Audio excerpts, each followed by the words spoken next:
Hello everyone, this is the Mind of Lilith, and thank you for joining me for today's recording, which will cover pages 87 through 90 of Project 2025, Mandates for Leadership. This is the overview for Section 2, the Common Defense. While the lives of Americans are affected in noteworthy ways, for better or worse, by each of the executive branch, the inherent importance of national defense and foreign affairs makes the Departments of Defense and State first among equals. Originating in the George Washington administration, the War Department, as it was then known, was headed by Henry Knox, America's chief artillery officer in the Revolutionary War. Thomas Jefferson, the primary author of the Declaration of Independence, was the first Secretary of State. Despite such long and storied histories, neither department is currently living up to its standards, and the success of the next presidency will be determined in part by whether they can be significantly improved in short order. Quote, ever since our founding, former Acting Secretary of Defense Christopher Miller writes in Chapter 4, quote, Americans have understood that the surest way to avoid war is to be prepared for it in peace, end quote. Yet the Department of Defense, quote, is a deeply troubled institution, end quote. It has emphasized leftist politics over military readiness. Quote, recruiting was worse in 2022 than it has been in 2 generations, end quote. And quote, the Biden administration's profoundly unserious equity agenda and vaccine mandates have taken a serious toll, end quote. Additionally, Miller writes that, quote, the atrophy of our defense industrial base, the impact of sequestration, and effective disarmament by many U.S. allies have exacted a high toll on America's military, end quote. Moreover, our military has adopted a risk-averse culture. Think of masked soldiers, sailors, and airmen, rather than instilling and rewarding courage in thought and action. The good news is that most enlisted personnel and most officers, especially below the rank of general or admiral, continue to be patriotic defenders of liberty. But this is now Barack Obama's General Officer Corps. This is what Russ Vought argues in Chapter 2, that the National Security Council, quote, should rigorously review all general and flag officer promotions to prioritize the core roles and responsibilities of the military over social engineering and non-defense related matters, including climate change, critical race theory, manufactured extremism, and other polarizing policies that weaken our armed forces and discourage our nation's finest men and women from enlisting, end quote. Ensuring that many of America's best and brightest continue to choose military service is essential. Quote, by far the most significant danger, end quote, to America from abroad, Miller writes, is China. That communist regime is undertaking a historic military buildup, which, quote, could result in a nuclear force that matches or exceeds America's own nuclear arsenal, end quote. Resisting Chinese expansionist aims, quote, requires a denial defense, end quote, whereby we make, quote, the subordination of Taiwan or other U.S. allies in Asia prohibitively difficult, end quote. However, Miller adds that, quote, critically, the United States must be able to do this at a level of cost and risk that Americans are willing to bear, end quote. The best gauge of such willingness is congressional approval.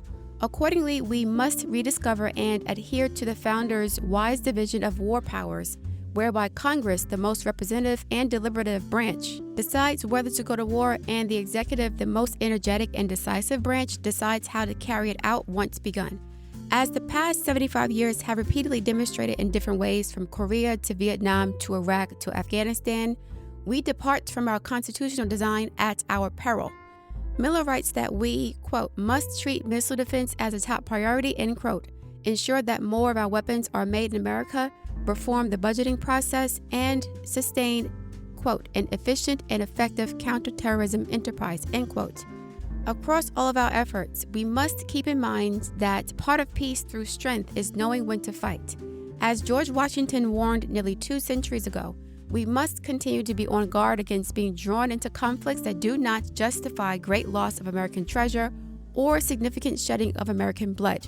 At the same time, we must be prepared to defend our interests and meet challenges where and when they arise. An effective diplomatic corps is central to defending our interests and influencing world events. Whereas most military personnel have had leftist priorities imposed from above, the problem at stake comes largely from within. Former State Department Director of Policy Planning, Kyron Skinner, writes in Chapter 6, quote, large swaths of the State Department's workforce are left-wing and predisposed to disagree with the conservative president's policy agenda and vision, end quote. She adds that the department possesses a, quote, belief that it is an independent institution that knows what is best for the United States, sets its own foreign policy, and does not need direction from an elected president, end quote, a view that does not align with the Constitution. The solution to this problem is strong political leadership, Skinner writes, quote, the next administration must take swift and decisive steps to reforge the department into a lean and functional diplomatic machine that serves the president and thereby the American people, end quote. Because the Senate has been extraordinarily lax in fulfilling its constitutional obligation to confirm presidential appointees, she recommends putting appointees into acting roles until such time as the Senate confirms them. Skinner writes that states should also stop skirting the Constitution's treaty-making requirements and stop enforcing, quote, agreements as treaties. It should encourage more trade with allies, particularly with Great Britain, and less with adversaries. And it should implement a, quote, sovereign Mexico policy as our neighbor has, quote, functionally lost its sovereignty to muscular criminal cartels that effectively run the country, end quote.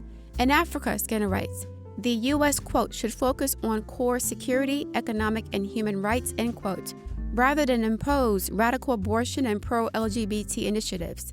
Divisive symbols such as the rainbow flag or the Black Lives Matter flag have no place next to the stars and stripes at our embassies. When it comes to China, Skinner writes that, quote, a policy of compete where we must but cooperate where we can has demonstrably failed, end quote. The People's Republic of China's PRC, quote, aggressive behavior, she writes, quote, can only be curbed through external pressure, end quote. Efforts to protect or excuse China must stop. She observes, quote, many were quick to dismiss even the possibility that COVID escaped from a Chinese research laboratory, end quote.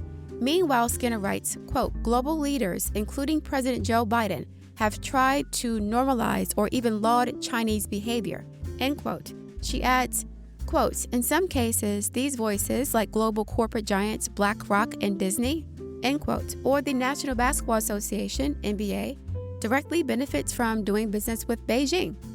Former Vice President of the U.S. Agency for Global Media, Maura Namdar, writes in Chapter 8 that we need to have people working for USAGM who actually believe in America, rather than allowing the agencies to function as anti-American, taxpayer-funded entities that parrot our adversaries' propaganda and talking points.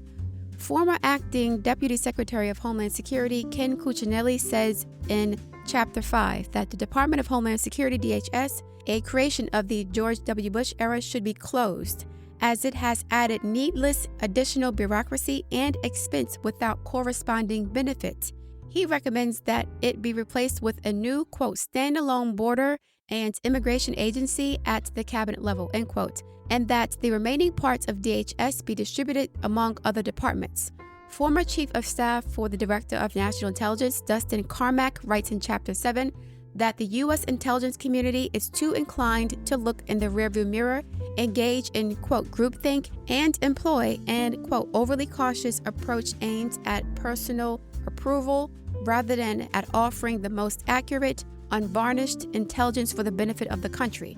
And in Chapter 9, former Acting Deputy Administrator of the U.S. Agency for International Development, Max Primorak, asserts that the United States Agency for International Development, USAID, must be reformed, writing, quote, the Biden administration has deformed the agency by treating it as a global platform to pursue overseas a divisive political and cultural agenda that promotes abortion, climate extremism, gender radicalism, and interventions against perceived systematic racism, end quote.